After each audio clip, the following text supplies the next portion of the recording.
Hello and welcome to a new Let's Play series. We are going to be playing Strange Antiquities, which is created by the same people who made Strange Horticulture, which I absolutely loved. So I'm super excited for this. So here we're going to become the custodian of a store dealing in occult antiquities. We're going to explore the quaint and gloomy town of Undermere, which is the same place that Strange Horticulture was set. Where strange goings on and dark mysteries abound. Find and identify arcane artifacts, use your collection to aid the townsfolk with their unusual problems, and remember to pet your cat. So yeah, let's get going and see what kind of stuff's going to happen at our new antiquities store. As a thaumaturgy's apprentice, there's a lot to learn. Every object must be treated with care, and it's important to identify the harmful from the harmless, the potent from the mild. It was only supposed to be a temporary arrangement when Eli left the shop Strange Antiquities in my hands. None of us knew that by then the pendulum was already swinging with a terrible certainty that could not be stopped.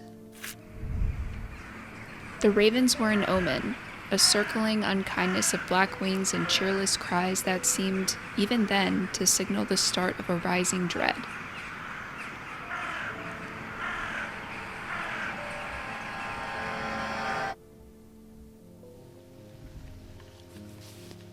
Alright, Thursday, day 1. Oh, our cat. Okay.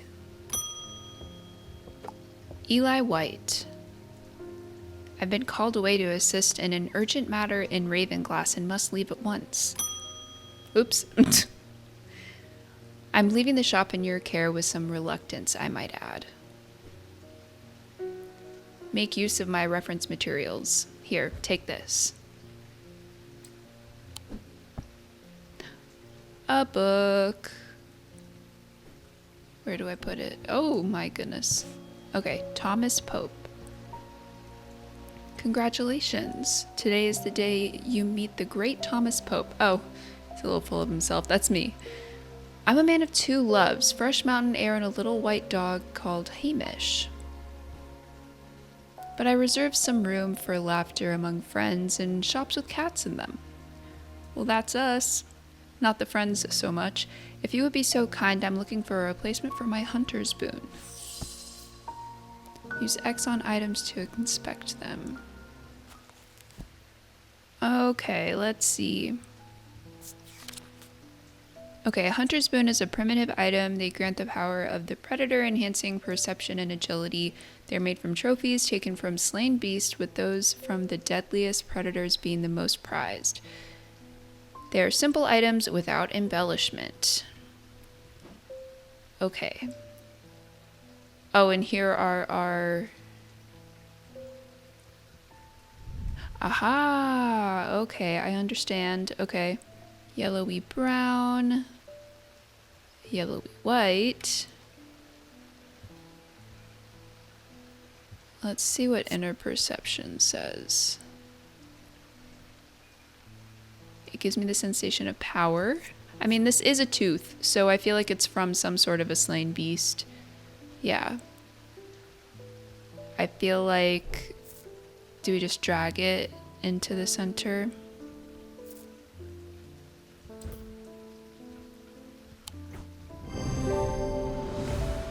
Identified. Alright. Yeah, it's a tiger's tooth. On closer inspection, it gives a sensation of power.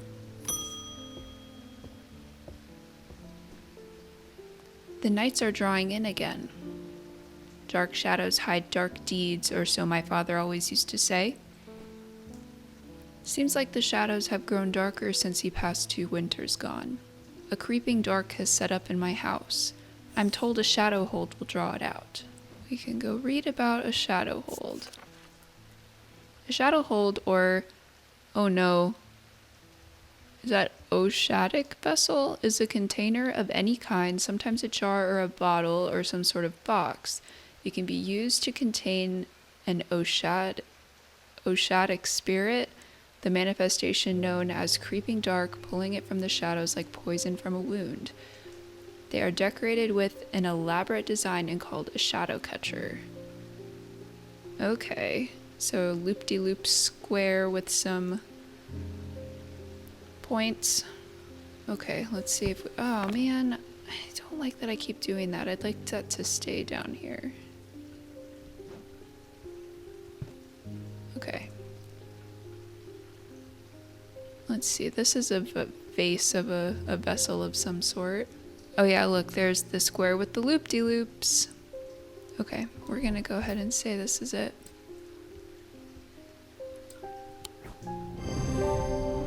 Well done. What's with all these ravens flying about Undermere today? Darn it, I can't remember ever seeing anything like it. Not a good day to be the sort who believes in dark omens. A letter for you.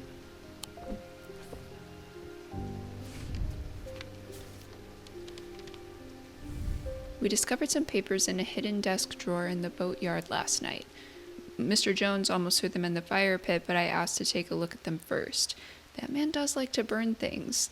They look old. Maybe there's nothing of much use here, but I thought of you when I came across an entry on the Shin.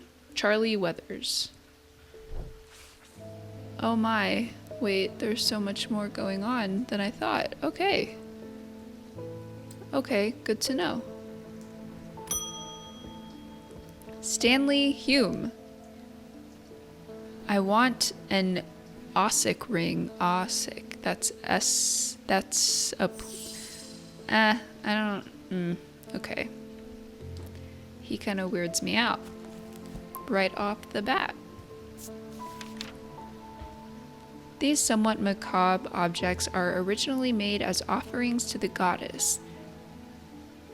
Corchin? But the practice fell out of favor as belief waned. They are hard to come across now, but they are occasionally sought out for their ability to keep vermin at bay. Some say that they can hear Corchin's unearthly hiss when they hold an Ossic ring up to their ear. Okay, so some sort of a ring. Let's see, it says it's supposed to make a hiss, so let's try this. Oh yeah, okay, cool. So that's a serpent-like noise. I think this will be our guess. Awesome. Okay, let's try some exploration.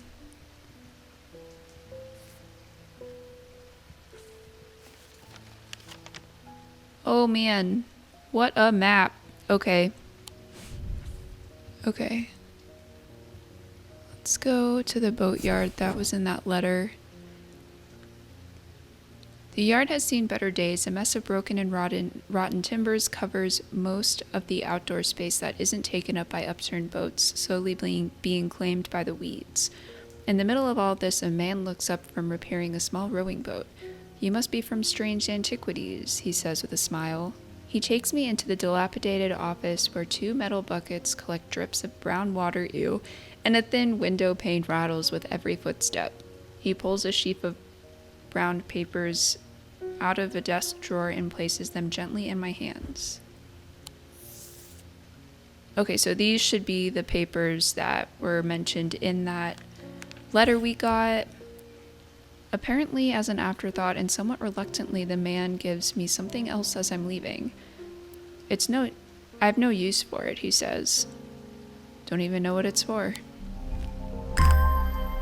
Ooh, okay.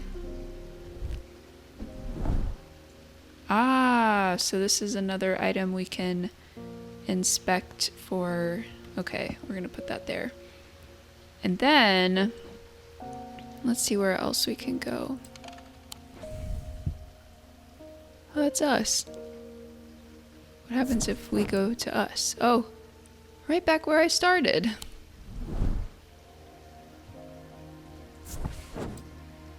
What are these? The proprietor,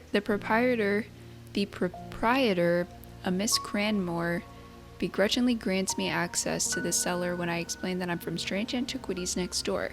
Yes, well, take the lot of them out of here, would you? I can't say no to Eli after all he's done for me, but I don't like the thought of those unnaturals in my cellar. Ooh, multiple things. Okay. I can see this is going to be a problem for me with, similar to the plants, with wanting things to be nice and even, but then getting stressed about organization. Okay. Edmund Bishop. The behavior of these ravens is disturbing, to say the least. As a rule, they only come together to feed. Ravens are omnivores, carrion eaters mostly, but they'll take anything they can get their talons into. That's unsettling. And they'll kill if necessary. Okay, sir. I didn't plan on dropping in today, but there's something happening out there, and I'd like to know what. A voice of Sernanos might help put me at ease, or it might do the opposite. Okay, that's a word. Oh, the book's up. The book's up here again. Can I keep it in this little... Can I keep it in here? Okay, that's better. The name Voice of Sernanos is... I really hope that's right, and I'm not, like, jumbling up the letters. Is used to refer to any bronze torque that has certain imbued properties. With skill, such an item can be used to read the patterns of nature that are otherwise hidden to us. Sernanos is a pagan god of the forest and nature, typically depicted as a man with the antlers of a stag, and often wearing or holding a torch. Is that a torque or a torch? Torque? I think a torque. Okay, bronze. Oh, is it the thing around his neck? I think it's this thing around his neck. And that looks like this. And this is bronze. So we're gonna go with this.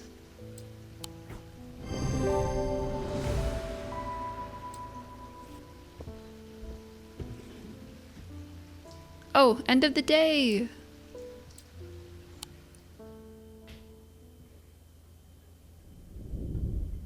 The black mare thundered through the icy rain, shining wet in the silver moonlight. Her cloaked rider was exhausted, cold, and soaked to the bone. He knew he would not survive the night if he did not reach Backbarrow. Oh boy. Hello?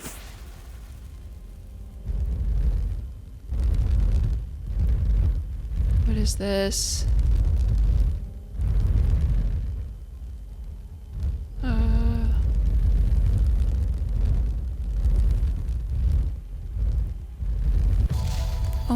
Oh my goodness. What? An escaped prisoner ran northwest. He hid me in the first building he came to. What? Well, before we start day 2, we're gonna go ahead and close out the episode here. Already so spooky. Ravens are not good omens, so we're worried about that, but intriguing. Not really sure where the story's gonna end up going, but definitely I'm interested. So I really hope you guys enjoyed this, and I hope you are excited to learn more about what this antique store is gonna reveal. But until next time, bye!